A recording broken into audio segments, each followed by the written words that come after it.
इस संक्रमण काल के बाद में मनुष्य बड़ा ताकतवर है।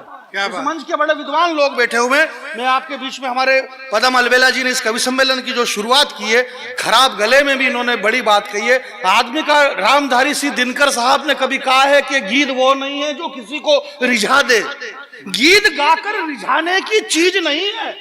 ये किसने कहा? दिनकर जी ने कहा। हालांकि ये उन्होंने नहीं कहा, परंतु किसी पावरफुल आदमी का नाम लेना बहुत जरूरी है। आज इस देश में यही हो रहा कि कोई ना कोई पावरफुल आदमी के नाम से अपनी गाड़ी चला लो, बाकी और कुछ भी नहीं है। कवि सम्मेलन में यार उन्होंने फिराक गोरखपुरी साहब का नाम ये था, मनोज भैया ने बताया।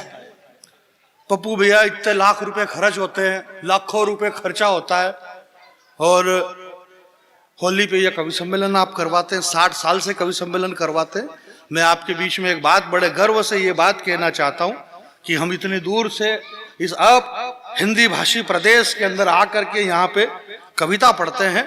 पप्पू भाई, जितना पैसा और जो कवि सम्मेलन में हमें जो इतनी दूर की ये भटकन और ये महसूस होती है, ये इसलिए महत्वपूर्ण नहीं है, आपका पैसा भी महत्वपूर्ण नहीं है। महत्वपूर्ण इस बात के लिए मैं आपको धन्यवाद ज्ञापित करता हूं। इन देश के तमाम कवियों की तरफ से हम आपको इसलिए धन्यवाद देते हैं, भागलपुर के लोगों, कि आप राष्ट्रभाषा हिंदी का ये विजय दिवस मना रहे, आप राष्ट्रभाषा हिंदी का कवि सम्मेलन करवा रहे, आप हमारी माँ का उत्सव कर रहे हैं, आप हिंदी का पर्व कर रहे हैं। आप चाहते तो यहाँ पे कोई दूसरा प्रोग्राम कर सकते थे, आप यहाँ लाफ्टर शो करवा सकते थे, परंतु आपने हिंदी का कवि सम्मेलन करवाया है। इसलिए मैं राष्ट्र माता हिंदी की तरफ से आप तमाम लोगों को बहुत बहुत प्रणाम करता हूं और आपको धन्यवाद देता हूं। ताली बजाने की जरूरत नहीं, दूसरे प्रोग्राम में पैसा ज्यादा लगता है, ये थोड़ा सस्ता आइटम है, इसलिए यह प्रोग्राम होता है।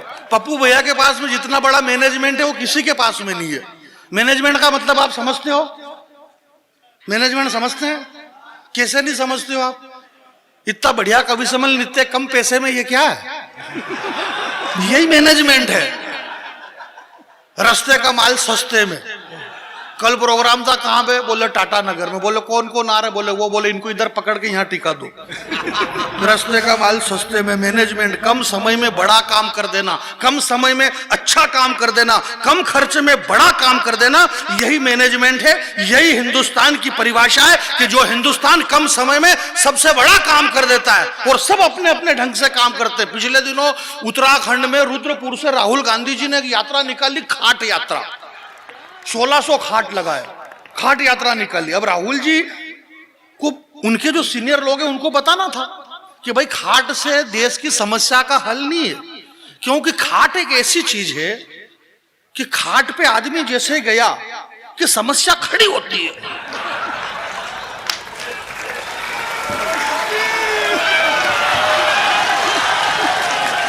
खाट समस्या को जन्म देता है।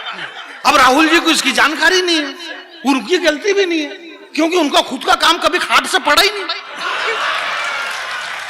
इसलिए वो खाट यात्रा निकाल रहे।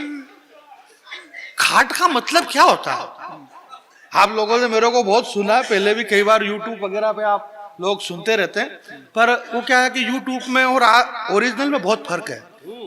यूट्यूब में और ओरिजिनल में यह फर्क है मनोज भैया कि वो यूट्यूब है।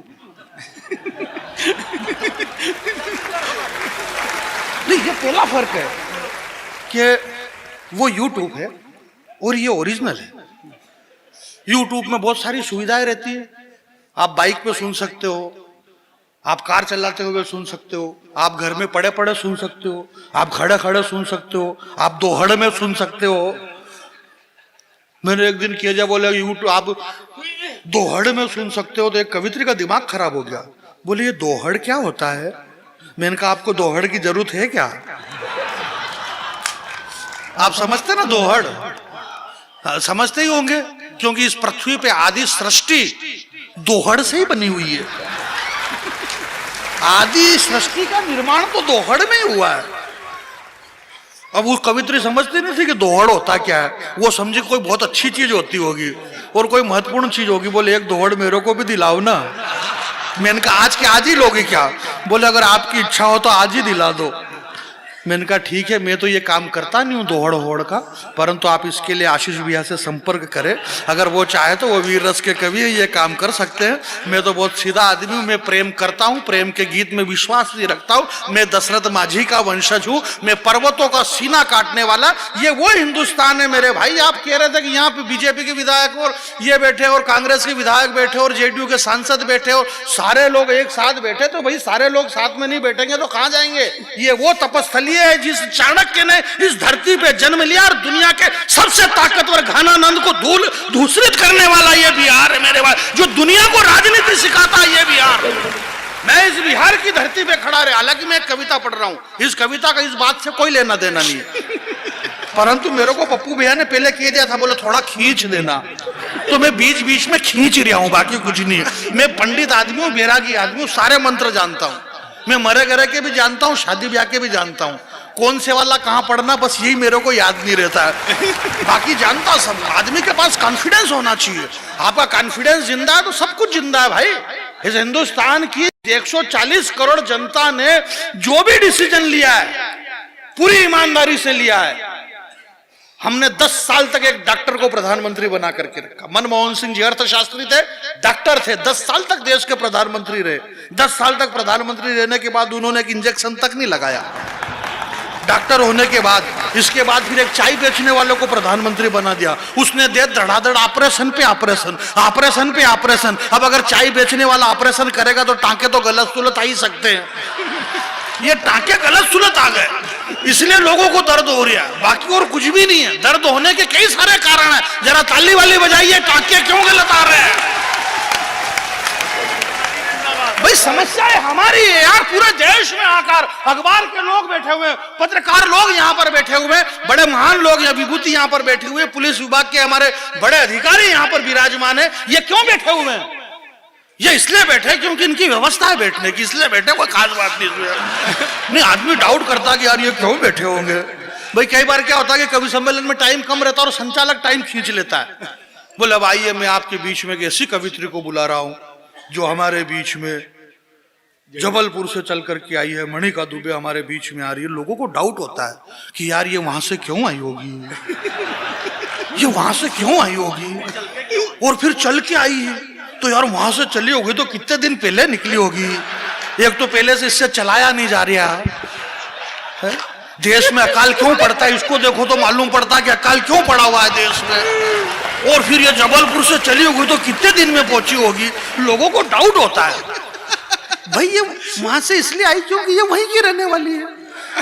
इतनी छोटी सी बात है, इसमें इतना लोट लेने की क्या जरूरत है? पूरा देश छोटी छोटी बातों पे लोट ले रहा है। ये ऐसा जो अपने को ऐसा कोई लोट नहीं लेना, बहुत सरल सी बात है, सामान्य सी बात है।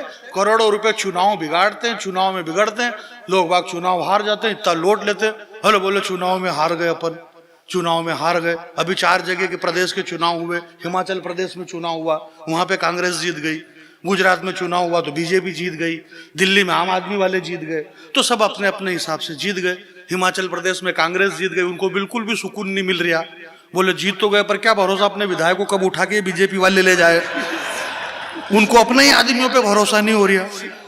भारतीय जनता पार्टी वालों की समस्या यह है कि वो अपने कार्यकर्ताओं को नहीं संभाल पा रहे हैं, कांग्रेस वाले अपने विधायकों को नहीं संभाल पा रहे हैं, संभल किसी से भी नहीं रहा, पर राजनीति सब कर रहे हैं, सबके अपने अपने तरीके हैं। हम राम रहीम को गाली दे रहे हैं, हम आसाराम बापू को गाली दे रहे हैं, मेरे को इस बात का दुख नहीं है राम रहीम को सजा हो, फांसी हो, आसाराम बापू को फांसी हो। मुझे दुख इस बात का है पप्पू भैया कि इनके डेरे में ये अकेली गई क्यों, बहुत बढ़िया, आप अकेली क्यों गई? भूल करके भी चली मत जाना अकेले में, हंसो मत, अकेले में हंसते नहीं है, और वो अकेले में हंसी होगी, अगला समझ गया, बोले ये हंस रही है मतलब अब फंस रही है। भूल करके भी चली मत जाना अकेले में, लोग चेहरे पे चेहरा लगा करके घूम रहे हैं इस मेले में। 2 पंक्ति कवि सम्मेलन को जरा जवान कर देना मेरे भाई। भूल करके भी चली मत जाना अकेले में, और अगर चली गई अकेले में तो आबरू लुटा करके घर पहुंचोगी अपने आप की क्योंकि तुमने वो मजबूत उंगलियां छोड़ दी है जो बचपन में पकड़ रखी थी माँ बाप की। बहुत बहुत धन्यवाद भाई बहुत बढ़िया, जिंदाबाद।